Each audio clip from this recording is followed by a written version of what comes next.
Okay, we know that you might be sick of hearing about spooky good deals this Halloween weekend, but we've chosen this Friday, Saturday, and Sunday to bring back one of our most popular specials. The WagerTalk Fill Your Cart is back.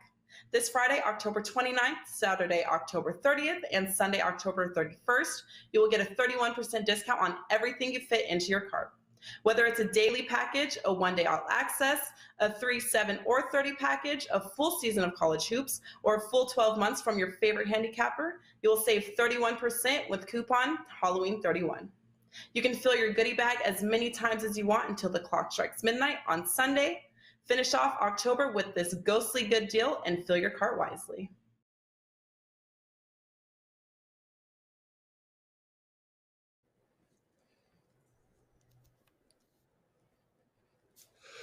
Welcome into the best damn college football show out there. I am Drew Martin. We got Ralph Michaels, Robbie Veno. As always, Wednesday, October 27th. We're talking the Week 9 college football slate. We got 4 games we're going to be breaking down. Best bets rounded out at the end. Guys, we can get right into it. First game up here, we got Miami and Pitt, 61 being the total. Pitt laying -9 at home here, Ralph. Interesting handicap, in the ACC. Miami's kind of turned it around the last 2 weeks, playing UNC tough, beating NC State. Some people in South Florida were wanting to see Diaz shown the door. They've turned it around a little bit in Pitt, obviously, off of that huge win against Clemson. So having to win by doubles here at home, though, against the Canes team that has shown well the last 2 weeks. Ralph, you interested in getting involved here, Miami and Pittsburgh? Well, I guess if you compare quarterbacks, let's see, is 23-1 a good ratio? You compare Pickett with a 23-1 ratio to Van Dyke with a 5-3 ratio. But, I like what Miami did. They burned me last week. I was actually on NC State. Miami wins that game 31-30, having a 1-yard disadvantage. They got outgained 421-420. But I can't back Pittsburgh here. Yes, they've been dominating. Yes, they handled Clemson last week, but they're coming off at Georgia Tech, at Virginia Tech. Having that Clemson game was a huge win for them. Yes, they were favored, and yes, they dominated. My concern is this. Pitt hasn't been in many close games. You look at that Western Michigan game, they were tied at the half. That's their only loss of the season.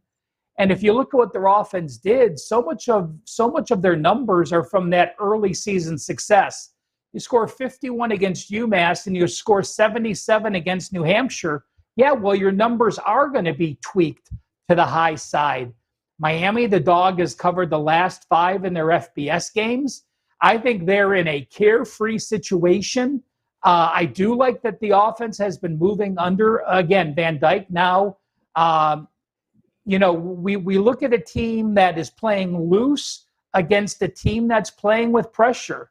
This Pittsburgh team now still undefeated in the ACC, just knocked off Clemson, thinking about if they run the table and what happens. Those type of situations when the calendar turns towards November, as we are here in this final week of October, I'm going to happily take a dog that with the quarterback change, they still are trying hard, and with an offense that I think can put up enough points to cover the spread.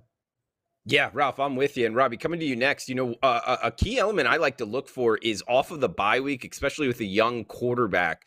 Look for them to improve the next week. And we got that with Van Dyke and the Canes. He didn't look good taking over for De'Aaron King, gets the bye week with Rhett Lashley and company there. And sure enough, the last 2 games, Miami offense has gone for over 400 yards, gone 1-1, almost went up to Chapel Hill and beat UNC. And like Ralph just talked about, beating NC State last week. So I'm with Ralph. I'd look towards the dog. It's kind of an ugly dog, but I think the dog's barking in Pittsburgh. What are you liking here, Robbie?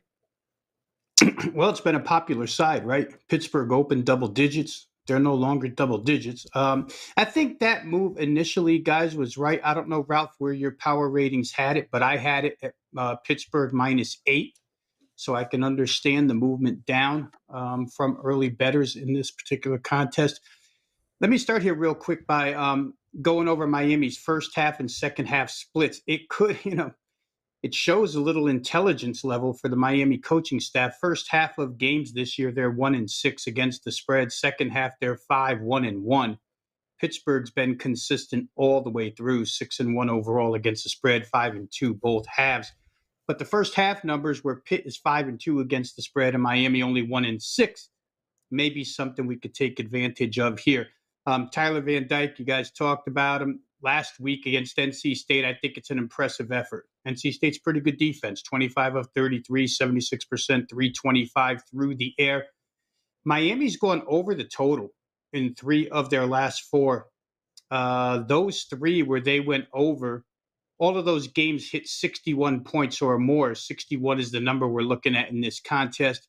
Last couple of weeks, Drew, like you said, 420 and 421 total yards for Miami. But I think what's even more impressive, Pittsburgh throwing for 302 against the Clemson defense last week. Clemson's offense obviously is subpar this year, but the defense is still really good. And Pittsburgh just showed that they can throw the football against anybody.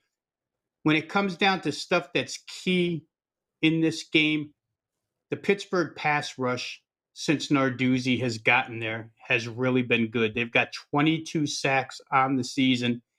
And Miami, they allow quarterback sacks, 23 this year. And just about every week, it's either 3 or 4, 3, 4, 3, 3. Teams get to the quarterback, and this opponent especially gets to the quarterback. So we'll see. Van Dyke, we're talking about a team in Miami that's only been away from home. This will be the second road game of the season for Miami. And it's not sunny and beautiful. They're calling for rain in Pittsburgh on Saturday. So elements, one of you guys mentioned November. Elements now at the end of October could play a role here. Usually early on, these southern teams can get East Coast teams into that heat and humidity. It's an advantage. Now the opportunity swings for Pittsburgh, getting Miami, again, only in their second road game out of their element. Their pass defense has been really good, only allowing 54.7%. Let's remember Kenny Pickett didn't play in this game last year. If this price continues to fall, there's probably no way I could look Miami. Miami was nice with the 11 or 12 and a half that you could have got early this week. But the closer it gets to 8 here, I think I would be back on a buy-in with Pittsburgh, especially if there is some type of rain throughout the game. Not that rain is the be-all, end-all, but just the fact that Miami is outside of Southern Florida and in this particular venue. I think Pittsburgh's played real well this year. Guys, I didn't play it. I'd likely look that way, but maybe even more inclined to play a bit of an over here. Like I say, Miami with Van Dyke, their offense is really revved up, and Pittsburgh's not going to be stopped by the Miami defense, I don't think. Like it, Robbie. Good stuff. And you said Miami 1-6 against the spread in the first half, and then 6-1 or 5-1-1, you said, in the second half ATS. Where do you get those stats, man? I keep them. I mean, really? it's as simple as that. Through the odds board in an Excel spreadsheet each week. Okay. You go through Drew, the odds I board can tell you first quarter and first half stats are on the WagerTalk logs. So, make sure you're checking those out. Rob does the work in first half and second half, so he's even putting more work into them. But yeah, first quarter, first half logs are available on the WagerTalk college football logs. Yeah, absolutely, guys. The WagerTalk odds screen, the WagerTalk logs, like Ralph's talking, but the second half odds are something I didn't know where to find. But yeah, go ahead, Ralph. One thing I do want to bring up, this doesn't apply this week because the Steelers are playing in Cleveland. Rob talked about rain up in Pittsburgh. Guys, when it rains in Heinz Field and Pittsburgh's playing, if the Panthers are playing on Saturday and the Steelers are on Sunday and you're watching the Panthers, it's an underplay. That field gets so beat up if it's raining. Pittsburgh's home, couple more games. They're home against North Carolina and Virginia. So check out the weather when they're playing, because that does affect the Steelers if they're playing back-to-back days.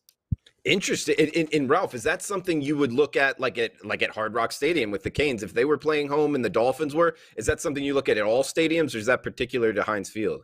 Well, it's a grass field with rain in the cold weather situations. Miami, it's not going to rain, and it's not the same as tearing up a field as that Pittsburgh field gets chewed up. They used to have high school games there where they had 4 high school games on on Friday. Then the Panthers played Saturday once, and the Steelers played Sunday, and they had to move the high school games because it was a disaster. But yeah, I look at cold weather places where there's grass and they play back-to-back days, no question.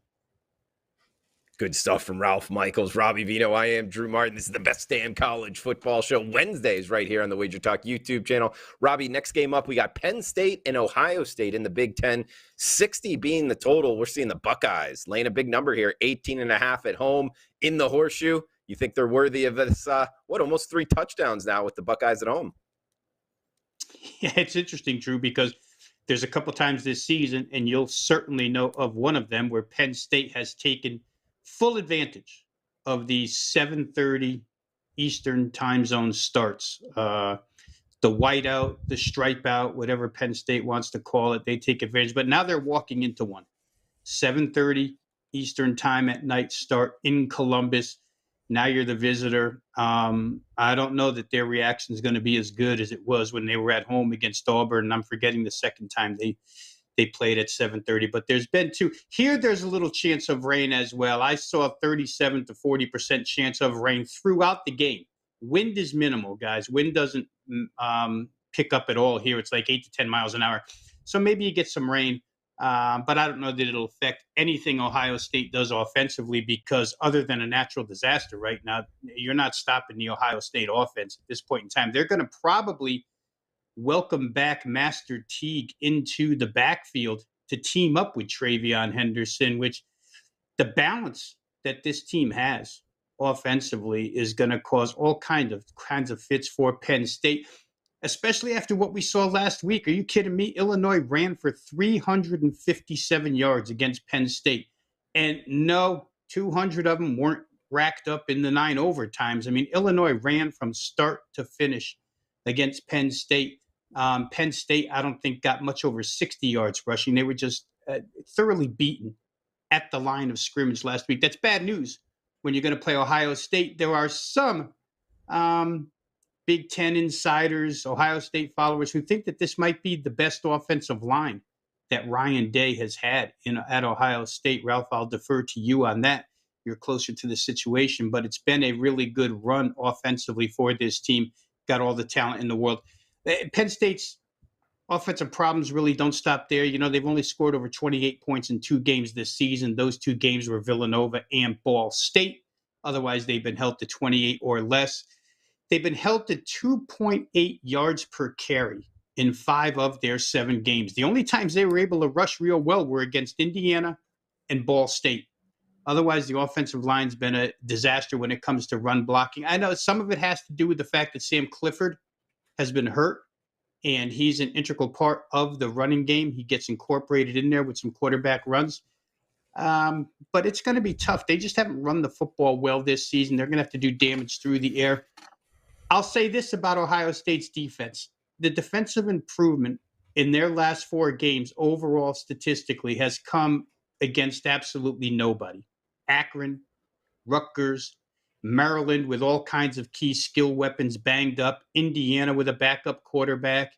So they really have not played anybody of note offensively in the last 4 games. However, as I just said, Penn State's had their problems. Sean Clifford, for what it's worth, is listed as 100% healthy in this game. So you'd expect them to at least capitalize somewhat against this Ohio State defense. In the end, I can't play Penn State in this game because Ohio State's got the ability to run away and hide. And I don't know that Penn State has catch-up ability right now. Can't really play under either because Ohio State has 45-plus written all over them, no matter who they take the field against that's not named Georgia at this point in time. The offensive balance, explosiveness is really too much for Penn State. The one thing that would help an overplay here, guys, and could force you to lean that way is Penn State throwing the football, coming from behind with Dotson, Washington, and Lambert Smith. That's where their strength lies, is in downfield passing. And Ohio State's been weak defending the pass, still vulnerable in that area. So over 60 might be a look here, even with the rain. And to add to that thought, every single game Ohio State's played this year has totaled 61 or better. So they've been over this number every single time they hit the field. Maybe they get there again. I like it, Robbie. Good stuff there, especially with the breakdown matchup handicapping, guys, of where Ohio State struggles. And if Clifford's healthy, he can throw the deep ball pretty well, Robbie. So maybe that would be something for them to stay within this number, maybe the back door open. Ralph, what's your thoughts here in the Horseshoe on Saturday? Well, he's going to need to be healthy. I mean, he obviously got knocked out against Iowa. They were up, 21-3. And then the performance last week where he played, he was shaky, got sacked 4 times. And that's at home against an Illinois D. The D-line for Ohio State, they don't blitz very much. And remember, they did make some changes. They changed their play caller after that Oregon game. And yes, as Rob pointed out, they've played the sister of the poor. So did their defense improve that much, or is it the competition? I think it's a little bit of both. They improved a little bit, and they played the weakest competition. I can only go one way, guys. The way Penn State's offense is playing, an Illinois team that allowed 352 yards rushing the week before, allowed 62 yards rushing and 2.1 yards per carry on the road last week. You're going into Ohio State at night. And Rob brought up the second halves and Ohio State. I'll tell you this. There's a lot of coaches that get up in the second half and change their offense and run the ball. If you watched Ryan Day call plays, their head coach calls their plays against Maryland and Indiana, when he brings in Kyle McCord and he brings up Jack Miller, he doesn't give a shit. He keeps throwing the ball deep. He runs his offense. He's not going to run the clock out. And he basically said this, listen, I've got a lot of young quarterbacks. I am not going to apologize for running my offense. These kids have practiced hard. They deserve to play, and I'm going to run my offense. That's the kind of team you want to bet on if they have a lead or a live bet in the second half, because they will keep the gas on. I can only go one way in this game. It's the Buckeyes. I like what you said there, Ralph. And speaking to that, that's one of the things I like to look at. Ryan Day checking the box, like you talked about, of when they bring the backup quarterback in, what kind of offense are they running? Are they still throwing the ball down the field, or is he just handing it off for ISOs and dives? And to your point, they're throwing the ball downfield. They're looking to score with the backup quarterback. So would that speak towards this over? Even if Ohio State does get up big, it wouldn't necessarily shut it down. And we got a total of 60 here. I mean, if the weather's good, would you look towards the over? Yeah, rain doesn't bother me at all. I've never not used a play because of rain. I only look at wind. So I would lean that way. Like I said, I don't think Ohio State's defense is nearly as good as their numbers have, and their sack numbers are so out of whack because of 9 sacks against Akron and then 5 sacks against Maryland and Indiana. But they could say Clifford's 100%. If he gets hit hard a couple times, all of a sudden that shakiness we saw him from last week might be back. So I would lean under, but by no means is it as strong as my opinion on the Buckeyes. Okay, sure, guys. And Ohio State and Penn State, both top 30 in plays per minute. You know how I know that? From that man right there, Ralph Michaels. He sends out his plays per minute, plays per game logs. So you want to check him out, WagerTalk.com, on his experts page, Ralph Michaels. I got that right, Ralph? Yeah, absolutely. And, because Rob and Drew, you guys talked about him, I've done the stat compare, put him in rotation, but this week we even improved the stat compare because I added the plays per game and plays per minute and added those conference only stats. So to me, if you don't want to take the time to go through the logs, at least download them and look through the first few pages to see exactly what the stat compare gives you. Yeah, it's one thing I really recommend, guys. I got them up right here. That's what I'm looking at as we're doing the show, holding up the pen. Robbie Veno, did that mean you have something to follow up? It is, because we'll tout Ralph one more time. As a guy who plays totals quite a bit, I keep a spreadsheet of my own where I keep touchdowns scored outside of the red zone. It kind of signifies explosive plays for a team. I love it.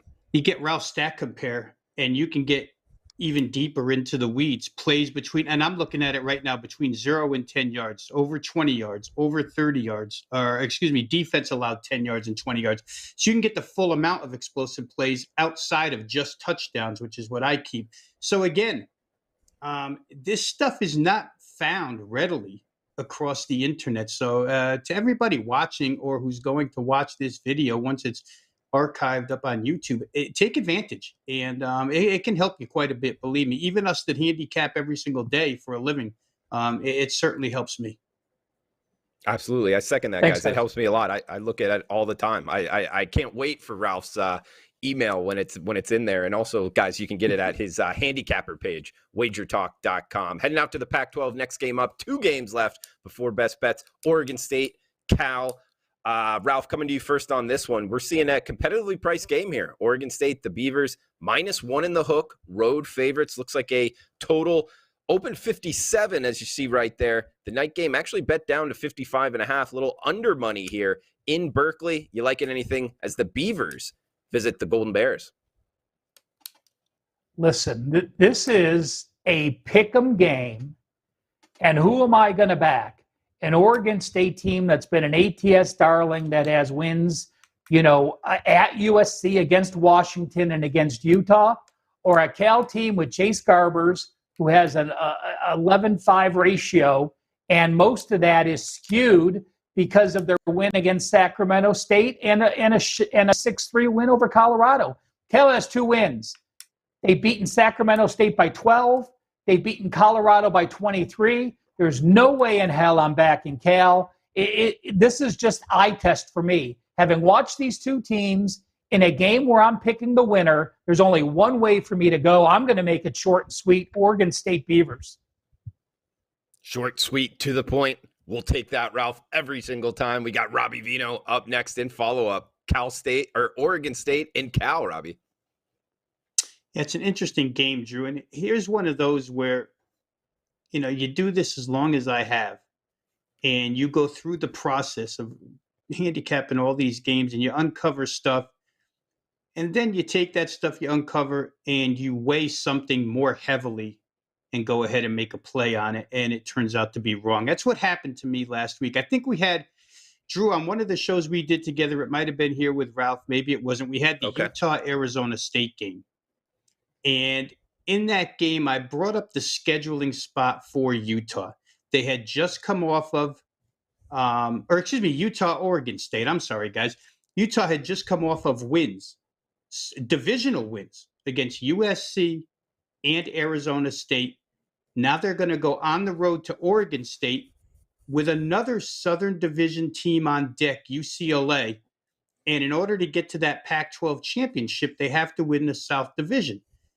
So it was a definite flat spot to me for Utah. However, in my haste, I thought the fundamentals of the game outweighed that situational spot, and lo and behold, Oregon State took advantage of it. They took full advantage of it. Utah got up early. They were leading at halftime, faded in the second half. Oregon State just runs the football, guys, against anybody right now. This is a tremendous rushing offense to watch.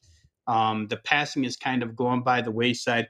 California, for what it's worth, since they've come out of the bye against Oregon, a game that they had an opportunity to win, and then last week against Colorado, they've put up 402 and 438 total yards. The passing yardage is what I'm looking at the most because I was a huge detractor of the Bill Musgrave offense. That West Coast type of deal didn't seem like they could grasp it, but they're moving the ball through the air now. So California is actually, in my mind, coming on a little bit at this point in time. Can Oregon State come in here, play a divisional foe, and get the win after winning that game last week? They have had a big win already this season. However, that was followed up by a home game. Now we're going to follow it up with a road game. If you're looking for itty-bitty reasons to still try and say Oregon State's not for real, that's what you're looking at here. I think as Ralph said, when I went through all of this, these teams are such mirror images. The only real differences I could find here are Cal's pass rush, significantly better, and Cal's pass defense is better. Those 2 things come into play here, but Oregon State, as I mentioned earlier, likes to run it. Cal has been hit hard by teams that can run it. Oregon State hasn't played a run offense. They've only played 2 inside the top 53. One of those was Hawaii, which when Oregon State played them, Hawaii wasn't even trying to run. They changed philosophies the week after under Todd Graham. So they haven't played teams that could run the football. And surprisingly, Cal is number 64 rushing the football. So I think both run defenses might be tested here. The difference might lie in the pass defense and the pass pressure. So if you're looking for reasons to bet Cal, those would be a couple. However, I think the safer play here is to just stay under the number. I don't think this game gets over. I think it'll be more of a, between the 20s type of game with a lot of running and a lot of clock moving. Good stuff from Robbie Veno. Guys, we got one game left. Best bets at the end. Heading to the SEC for 4 of 4 games. We get Kentucky at Mississippi State in Starkville, Mississippi. We're seeing a low total here, Robbie. 47.5 is what it opened. Actually ticked down to 47. Kentucky, what was Pick'em -1. Now we're seeing them -1 in the hook as the short road favorites here. Mark Stoops versus the Pirate. What are you liking here, Robbie? Wildcats or Mississippi State Bulldogs? Yeah, and off a bye week for Kentucky, so that certainly helps. 2 weeks to get ready for the air raid, and even bigger than that, Drew. I would say having the week off after you've banged around with Georgia for 4 quarters is a good thing. Body can get back. I wouldn't be surprised. I don't know the details of how head coach Stoops ran practice over the last 2 weeks, but I would think it would be a smart thing to just give his guys a couple days of rest before they hit the practice field again after playing Georgia. Listen, they were really never in that Georgia game. I know they get the cover, but the class was Georgia all the way through that particular contest. I think we did one with Tony Finn the other day where he made a great point at how hard Kentucky tried to get that final score to make sure that they covered the number. Something for you to hide away in your coach's fourth quarter, cover the spread tendencies chart. Oh, yeah. Kentucky is a team that, they don't really pressure the quarterback defensively. They don't turn you over, but they don't really let you score either. It's kind of that bend but don't break defense. Their assignment sound. They're good tacklers. That's a good thing against Mississippi State, especially against Will Rogers, who's completing a ton of passes this year. I think over 73%. Not really turning it over much. Mississippi State has only been sacked once in 20.2 pass attempts. They've only had 1 turnover every 44.8 plays. So what that tells you right there is Kentucky's not going to sack you. They're not going to turn you over. And Mississippi State's not going to allow you to. So there's got to be some ball movement in this contest by Mississippi State. Whether or not they can get into the end zone or have to settle for threes is probably your biggest question if you're playing the total in this one. Kentucky's heavy run offense, 59% toward the run. They're going to try it. And I would say this, there's only 2 teams that really dented the Mississippi State run defense this year. Those 2 teams are Alabama and Texas A&M. And what Kentucky presents here in the form of offensive line, physicality, and their 2 running backs, they may be able to do the same against Mississippi State, which would open it. And they add the X factor of Will Levis running the football as well. That may open things up for a little play action to Wan'Dale Robinson. So those are advantages for Kentucky. I don't like the fact that Mississippi State doesn't try to run it at all, so I can't back them. I think, my power ratings, even though they indicate Mississippi State -1, I think that's close enough to where the line is to where if I like the other side, I would play them. I think Kentucky's kind of the better team and in the better situation. But again, guys, maybe under is the safest play here. 47 indicates, 24-23 football game. It could stay less than that. We could see 23-20, 24-20. I wouldn't be surprised. So maybe I take a slight lean under in this game. Good stuff, Robbie. Finishing it up here with Kentucky and Mississippi State. Ralph, talking about this game, I guess I'll give my best bet at the end because this is my best bet, but interested in your take, and I'll go from there, buddy. Well, get it wrong, shame on you. Get it wrong twice, shame on me. Get it wrong 3 times, you stop handicapping that team. And that's Kentucky for me. I bet on them, bet against them. It doesn't matter what I do. I can't pick a Wildcats game. So I'll tell you 2 reasons why I'm not interested in betting Kentucky. Number one, this is the first time they have been an away favorite against an SEC foe with a 500 record or better in 11 years. They've only been an away favorite in the SEC 3 times. Once was South Carolina this year, Vanderbilt last year, and 1 other time. So I am very leery of taking a team that has yet to prove to me they can go on the road as an away favorite and live up to those expectations. Number 2, is it too early to talk about bubble burst? I don't think so. This Kentucky team was thrilled. Yeah, I don't think they thought they were going to go into Georgia and beat them. But, they scored late, but they were down in that game, and they saw the level of competition from top to bottom. So all those dreams those players had of winning the SEC, of going to the playoffs, don't know how legitimate they were. But there is we lost the conference. Let's keep winning to move forward. So, that concerns me as well. Next, on the road, your 2 road games. At South Carolina, you only had 332 yards and 16 points. The Georgia game, again, we know Georgia's a different level team, so I don't throw out the stats there. But these cowbells are something that you really have to be tuned into. So, I do give Mississippi State an extra point or 2 for home edge. I do think that Kentucky, yes, they're holding foes to 321 yards, but they are allowing 64.4% completions. They don't get a lot of sacks. You look at their season, they had 6 sacks against ULM, 4 against LSU, both at home, and then 0 or 1 besides South Carolina, where they had 2. A team doesn't get sacked much for what they throw in Mississippi State. I think he has time to throw. And, last year's game, you have to throw out. It was 24-2. Mississippi State threw 6 picks. But it was Leach's first system with quarterbacks and receivers trying to learn to get on the same way. And remember last year, Mississippi State started at LSU, Arkansas, and at Kentucky. Those were the first 3 games of their season with the new head coach learning the new system. I do like Mississippi State here, but I am not going to give them out. They will not be on my card, and I am not getting to the window with them because I am 0 for the Wildcats. Oh, for the Wildcats. I like that.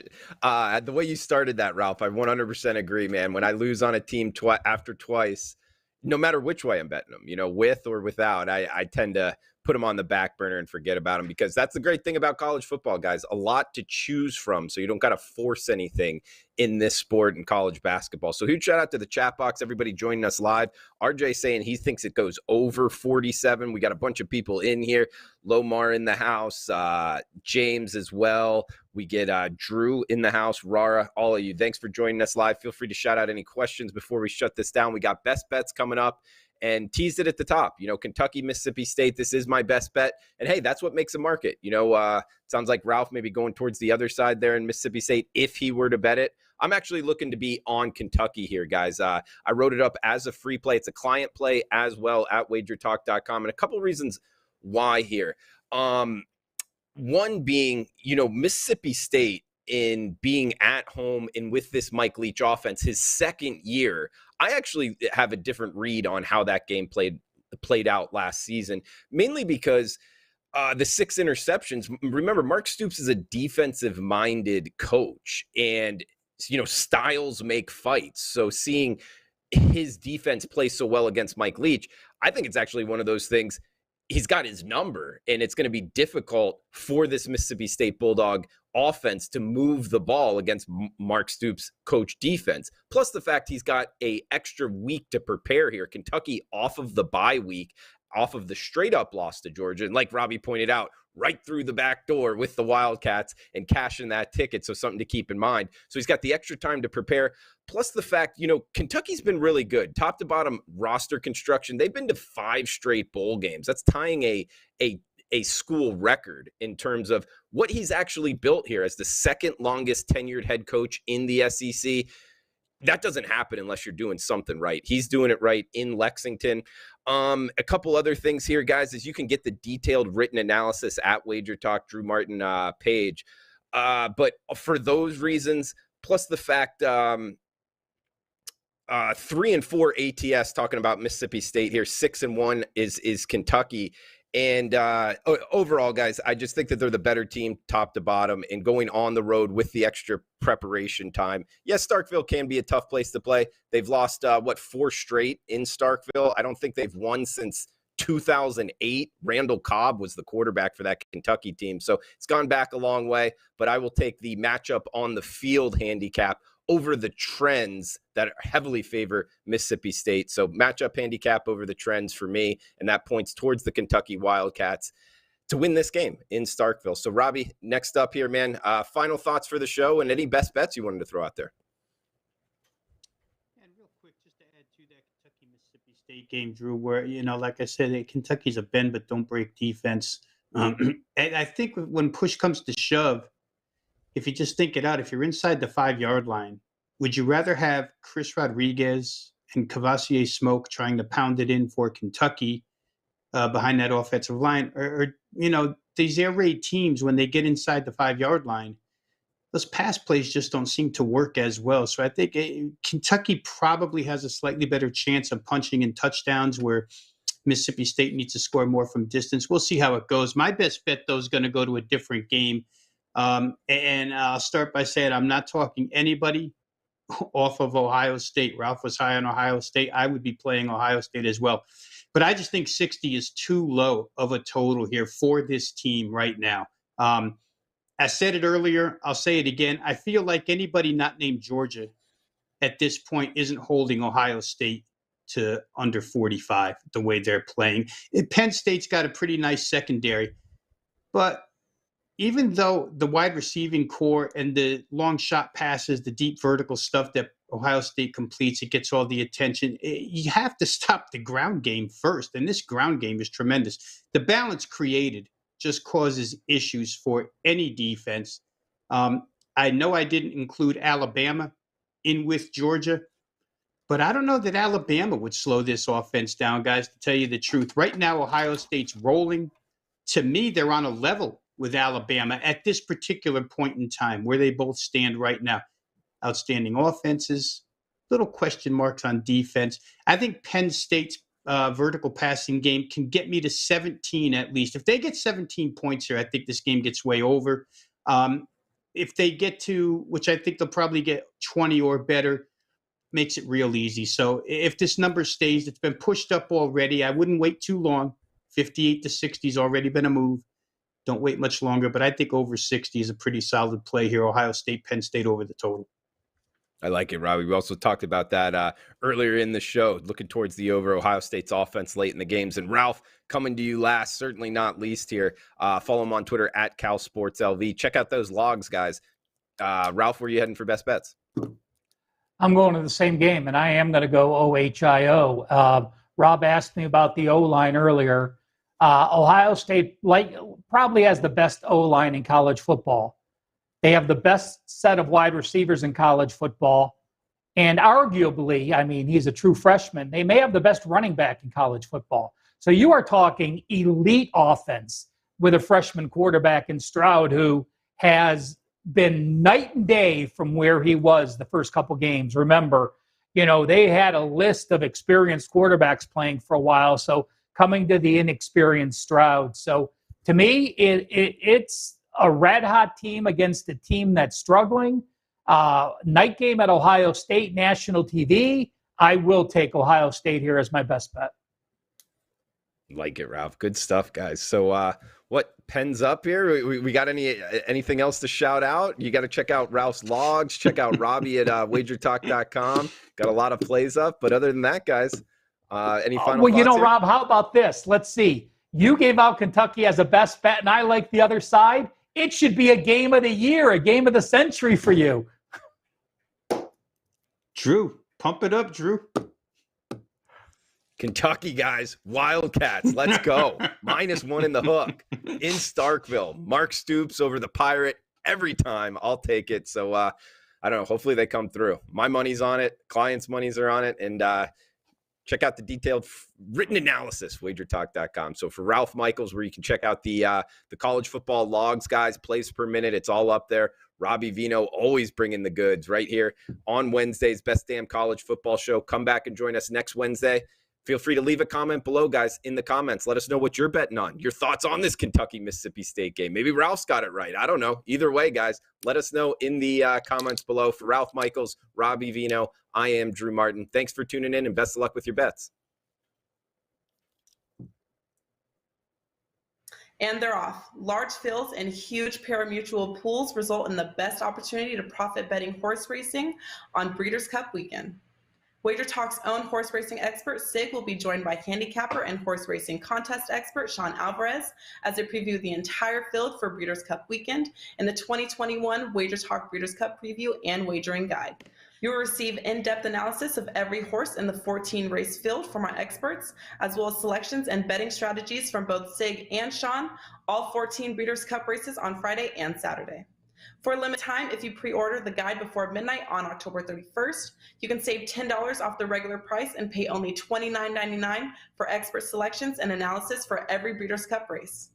Don't hesitate, grab your 2021 WagerTalk Breeders' Cup preview and wagering guide now at wt.buzz/sig.